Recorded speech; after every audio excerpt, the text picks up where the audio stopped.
வணக்கம், welcome back to chef Deena's kitchen. இனி நம்ம கிச்சனில் பார்க்க போது கீரை கூட்டு, அதுக்கப்புறம் உருளைக்கிழங்கு பூண்டு மசாலா எப்படி பண்ணுறது பார்க்க போகிறோம்.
இந்த கீரை கூட்டுக்கு உருளைக்கிழங்கு பூண்டு மசாலாவே அடடா சூப்பராக இருக்கும். நீங்கள் நார்மலாக வீட்டில் பண்ணுற உருளைக்கிழங்கு பூண்டு மசாலா இல்லாமல் இன்றைக்கி ஒரு டிஃப்ரெண்டான ஸ்டைலில் சொல்லி கொடுத்துருக்கேன். அந்த உருளைக்கிழங்கு பூண்டு மசாலா நான் ஆக்சுவலாக வந்து இந்த ரெசிபி நான் ஏற்கனவே நம்ம சேனலில் போட்டிருக்கோம். ஆனால் இந்த ரெசிபி எங்கே அதிகமாக பண்ணுவாங்க, ஆந்திரா சைடில் நீ போகும்போது அங்கே பார்த்தீங்கன்னா இந்த மாதிரி ரெசிபி நல்லா காரசாரமாக பண்ணுவாங்க. ஸோ அந்த ரெசிபி நான் கொடுத்துருக்கேன். இந்த கீரை கூட்டு பண்ணும்போது தேங்காய் எந்த அளவுக்கு போடணும், அந்த பாசி பருப்பு எந்த அளவுக்கு போடணும்னு சொல்லிட்டு தெளிவாக விளக்கமாக கொடுத்துருக்கேன். ஏன்னா இந்த சின்ன சின்ன விஷயம் தான் வீட்டில் தப்பு பண்ணுறீங்க. தேங்காய் தான் 2 ஸ்பூன் எக்ஸ்ட்ரா போடு, பாசி பருப்பு தான் 2 ஸ்பூன் எக்ஸ்ட்ரா போடு அப்படின்னு சொல்லுவாங்க. அப்படிலாம் பண்ணாமல் கரெக்டான ரேஷியோவில் எப்படி பண்ணு சொல்லி கொடுத்துருக்கேன். கண்டிப்பாக ட்ரை பண்ணி பாருங்கள். இப்போ இந்த ரெசிபிக்கு தேவையான பொருட்கள் பார்த்தலாமா?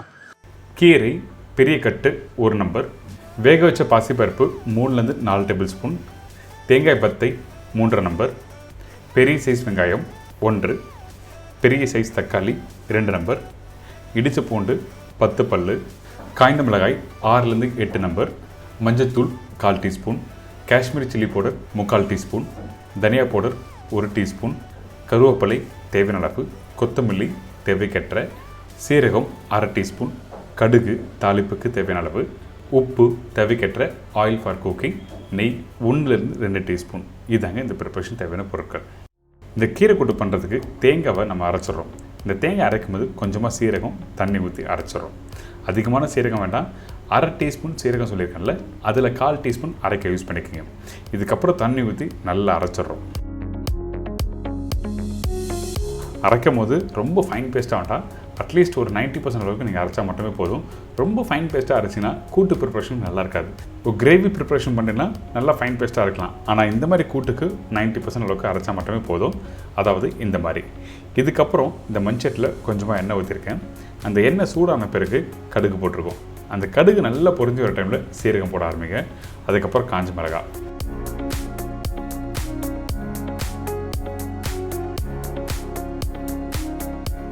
இதுக்கப்புறம் இடித்து வச்சுருக்க பூண்டு போட்டிருக்கேன். அதே டைமில் பச்சை கருவேப்பிலை.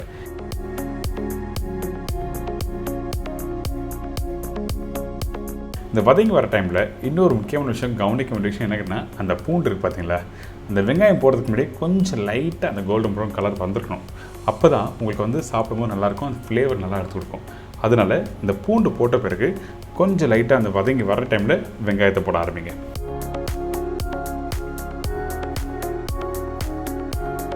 அதே டைமில் இந்த மாதிரி கூட்டு ப்ரிப்ரேஷன் வெங்காயம் ஜஸ்ட் ஒரு 40 to 50% அளவுக்கு வதங்கினா மட்டுமே போதும். அதுக்கப்புறம் தக்காளி போடுறோம், மஞ்சத்தூள், தனியா பவுடர், மிளகாய் பவுடர். நான் காஷ்மீரி சில்லி பவுடர் போட்டிருக்கேன், கொஞ்சம் கலர் வரும். இந்த காஷ்மீரி சில்லி பவுடர் இந்த இடத்துல யூஸ் பண்ணும்போது உங்களுக்கு காரம் அதிகமாக கொடுக்காது, அதனால தான் காஷ்மீரி சில்லி பவுடர் போட்டிருக்கேன். இதுக்கப்புறம் உப்பு போட்டு அந்த எண்ணெயிலே நல்லா மசாலா மிக்ஸ் பண்ணுங்கள். மிக்ஸ் பண்ண டைமில் கொஞ்சமாக தண்ணி ஊற்றி நல்லா கொதிக்க விடுங்க.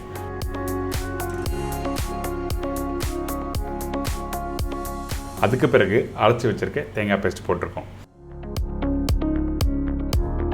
இந்த தேங்காய் பேஸ்ட் போட்ட பிறகு குறைஞ்சபட்சம் ஒரு 5லேருந்து ஒரு 10 நிமிஷம் நல்லா குக் பண்ணுறோம்.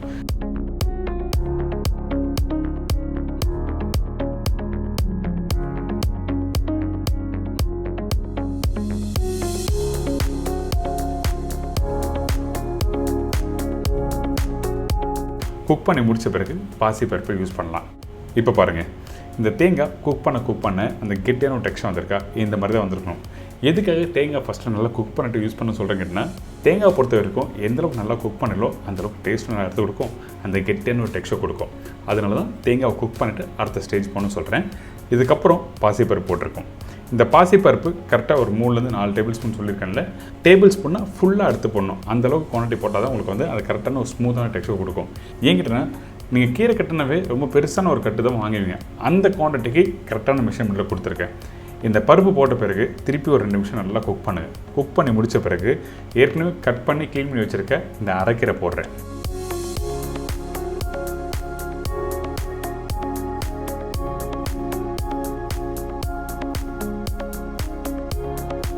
இந்த இடத்துல அரைக்கீரைக்கு பதிலாக வேறு எதுனா கீரை போடலாமா கேட்டிங்கன்னா, சிறுகீரை, புளிச்சக்கீரை, முருங்கைக்கீரை இந்த மாதிரி கீரைலாம் நீங்கள் யூஸ் பண்ணிக்கலாம்.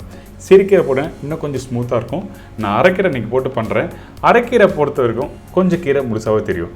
இதுவே சிறுகீரை போட்டிங்கன்னா நல்லா அந்த பருப்பு தேங்காய் நல்லா மிக்ஸ் பண்ணி உங்களுக்கு ஒரு தொக்கு மாதிரி வரும்.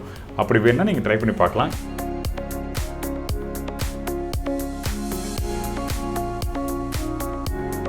இதுக்கப்புறம் கொஞ்சமாக தண்ணி ஊற்றி ஒரு மூடி போட்டுருங்க. ஒரு 5 நிமிஷம். ரொம்ப நேரம் மூடி போட்டு குக் பண்ணக்கூடாது. அந்த கீரையோட கலர் மாற ஆரம்பிச்சிடும். அதே டைமில் குக் பண்ணும்போது அதிகமான தண்ணி வேண்டாம்.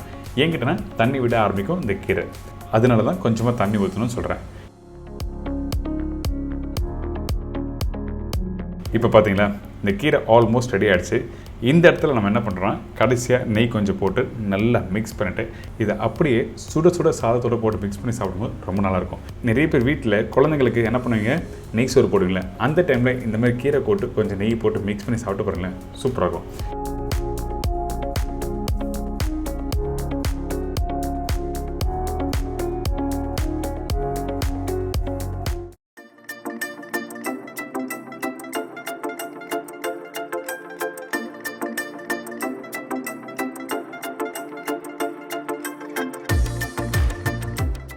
இப்போ கீரை கூட்டு எப்படி பண்ணுறது இருந்துச்சு. நல்லா ஸ்பைஸான உருளைக்கிழங்கு பூண்டு மசாலா எப்படி பண்ணுறது பார்க்க போகிறோம். இந்த டிஷ்ஷுக்கு தேவையான பொருட்கள் பார்த்துடலாம். அதுக்கு முன்னாடி இன்னொரு முக்கியமான விஷயம், நம்ம சேனலில் நிறைய பேர் வீடியோ பார்த்து வீட்டில் ட்ரை பண்ணுற சொல்கிறாங்க. இதுலேயும் இன்னும் கொஞ்சம் டவுட் எதுனா இருந்ததுன்னா நீங்கள் நேராக கூகுள் போங்க. கூகுளில் போய்ட்டு www.chefdeenacooks.com டைப் பண்ணுங்கள். என்னோடய வெப்சைட் ஓப்பன் ஆகும். உங்களுக்கு தேவையான ரெசிபியை நீங்கள் டைப் பண்ணினா ஃபோட்டோ ப்ளஸ் எக்ஸ்ப்ளனேஷனும் உங்களுக்கு தெளிவாக கொடுத்துருப்பேன். உருளை பூண்டு மசாலாவுக்கு தேவையான பொருட்கள்: உருளைக்கிழங்கு 1/2 கிலோ, சின்ன வெங்காயம் 10-15 நம்பர், தக்காளி 3-4 நம்பர், பூண்டு 50 கிராம், காய்ந்த மிளகாய் 5-8 நம்பர், பச்சை மிளகாய் 1-2 நம்பர், இஞ்சி பூண்டு பேஸ்ட் 1 டேபிள் ஸ்பூன், மஞ்சத்தூள் 1/4 teaspoon, Kashmiri chilli powder 2 teaspoon, coriander powder 1 teaspoon, கருவேப்பிலை சிறிதளவு, கொத்தமல்லி தேவையான அளவு, சீரகம் தாளிப்புக்கு தேவையான அளவு, கடுகு தாளிப்புக்கு தேவையான அளவு, புளி 1/2 லெமன் சைஸ், உப்பு தேவைக்கேற்ற, நல்லெண்ணெய் குக் பண்ணுறதுக்கு தேவையான அளவு. இதாங்க இந்த உருளை பூண்டு மசாலாவுக்கு தேவையான பொருட்கள். இப்போ நம்ம பார்க்க போகிறது உருளை பூண்டு மசாலா. இந்த பூண்டு மசாலா நீங்கள் வீட்டில் பண்ணுறத விட இந்த ஸ்டைலில் பண்ணி பாருங்களேன், ரொம்ப சூப்பராக இருக்கும். இதில் என்ன ஸ்பெஷல் கேட்டிங்கன்னா, அந்த தக்காளி, புளி, பூண்டு இதுதான் ரொம்ப இம்பார்ட்டன்ட். அது மட்டும் இல்லை, இந்த உருளை பூண்டு மசாலா அந்த சில்லி பவுடர் எந்த இடத்துல யூஸ் பண்ணுறது தான் ரொம்ப முக்கியம். ஃபஸ்ட்டு எண்ணெய் கடையில் கொஞ்சமாக எண்ணெய் ஊற்றிருக்கேன். கடுகு,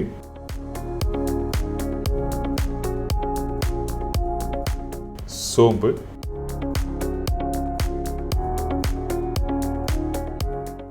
பூண்டு, சின்ன வெங்காயம், காஞ்ச மிளகாய், கருவேப்பிலை இது எல்லாமே தாளிப்பாக போட்டிருக்கோம். நம்ம சேனல் ஆல்ரெடி இந்த உருளைப்பூண்டு மசாலா போட்டிருக்கோம். அதில் வெங்காயம் போட்டிருக்க மாட்டேன். ஆனால் ஒரு சின்ன சேஞ்சஸ்க்காக இந்த சின்ன வெங்காயம் போட்டிருக்கேன். நல்லாயிருக்கு, நீங்கள் வீட்டில் ட்ரை பண்ணி பார்க்கலாம். இதுக்கப்புறம் காரத்துக்காக உங்களுக்கு காரம் கொஞ்சம் அதிகமாக வேணுன்னா பச்சை மிளகாய் நீங்கள் சேர்த்துக்கலாம், ஒன்றும் தவறு எதுவுமே இல்லை. இப்போது இந்த பூண்டு பாருங்கள், பூண்டு ஆல்மோஸ்ட் 60% வெந்திருக்கு. இந்த பூண்டு எப்படி போடணும் கேட்டிங்கன்னா, அந்த எண்ணெய் சூடான உடனே நீங்கள் பூண்டு போட்டுக்கணும். அப்போ தான் அந்த கார்லிக்கோட ஃப்ளேவர் நல்லா எடுத்து கொடுக்கும். லைட்டாக அந்த பர்ன் ஃப்ளேவர் உங்களுக்கு வர ஆரம்பிக்கும். அதுக்கு பிறகு தான் அடுத்த ஸ்டேஜ் போடணும்.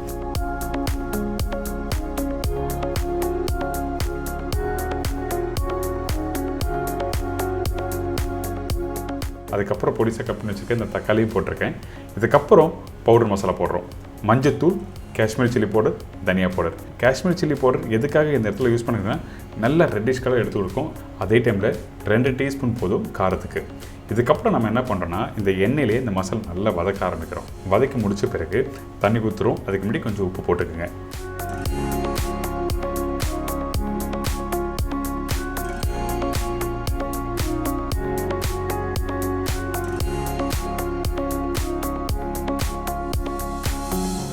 தண்ணி ஊற்றி இந்த மசாலா நல்லா வேக வைக்க ஆரம்பிக்கிறோம்.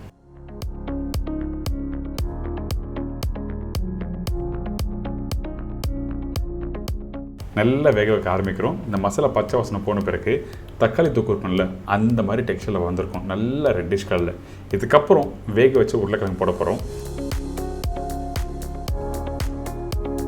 இப்போ பாருங்கள் மசாலா எப்படி இருக்குது, பார்க்கும் போது சாப்பிடும் போல் இருக்குல்ல. அதிகமான காரம்லாம் இருக்காது, சாப்பிடும்போது அப்படி ஒரு காரம் வரும்ல, அந்த மாதிரி தான் இருக்கும். இதுக்கப்புறம் புளி தண்ணி போட்டிருக்கோம். இந்த புளி தண்ணி எதுக்காக யூஸ் பண்ணுறீங்கன்னா, ஏற்கனவே புளிப்புக்காக தக்காளி போட்டிருக்கோம். பட் இருந்தாலும் ஒரு ஷார்ப்பான ஒரு டேஸ்ட் கொடுக்கணும்னா இந்த புளி தண்ணி போட்டால் தான் நல்லாயிருக்கும். திருப்பி கொஞ்சம் தண்ணி ஊற்றி ஒரு 5 நிமிஷம் குக் பண்ணுறோம். நல்ல மசாலா வெந்த பிறகு ஏற்கனவே வேக வச்சு எடுத்து வச்சுருக்க இந்த உருளைக்கிழங்கு போடுறோம். உருளைக்கிழங்கு பச்சையும் போடலாம், இந்த மாதிரி வேக வச்சும் போடலாம். இந்த மாதிரி வேக வச்சு போடும்போது உங்களுக்கு டெக்ஸ்சர் நல்லா எடுத்து கொடுக்கும். அதனால தான் வேக வச்ச உருளைக்கிழங்கு போட்டிருக்கேன். முக்கியமாக நீங்கள் வேக வைக்கும் போது உப்பு கரெக்டாக போட்டுருணும் இந்த உருளைக்கிழங்கில். இதுக்கப்புறம் இந்த மசாலாவும் உருளைக்கிழங்கும் நல்லா மிக்ஸ் பண்ண ஆரம்பிங்க.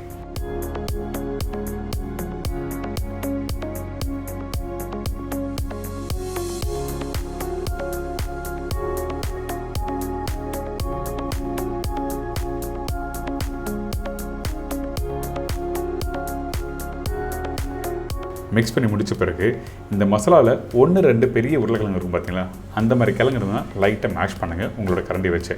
இதுக்கப்புறம் கொஞ்சமாக கொத்தமல்லி போடுறோம்.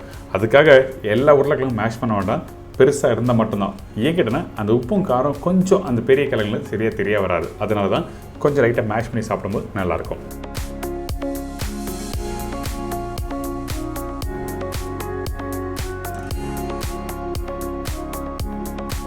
இந்த இடத்துல அப்படியே நல்லா குக் பண்ணும். குறைஞ்சபட்சம் ஒரு 10 நிமிஷம் இந்த மசாலா போட்டு குக் பண்ணும்போது என்ன வேணுன்னா அந்த புளிப்பு, காரம், அதுக்கப்புறம் அந்த பூண்டோட வாசனை எல்லாமே அந்த உருளைக்கிழங்கு சேர்ந்து வரும். கடைசியாக கொத்தமல்லி, கருவேப்பிலை, கொஞ்சம் நல்லெண்ணெய் ஊற்றி நல்லா மிக்ஸ் பண்ணிவிட்டு அப்படியே சுட சுட அந்த கீரை கூட்டோட தொட்டு சாப்பிட்டு பாருங்களேன், மறக்கவே மாட்டீங்க. அந்தளவுக்கு ஃபென்டாஸ்டிக்காக இருக்கும். இந்த ரெசிபி நீங்கள் முடித்த பிறகு சாப்பிடும்போது என்ன ஃபீல் வருங்கன்னா அந்த பூண்டோட வாசனை, அந்த காரம், அந்த புளிப்பு இதெல்லாம் சேர்த்து கிடைக்கும். அல்டிமேட்டான ரெசிபி. என்ஜாய் பண்ணுங்கள்.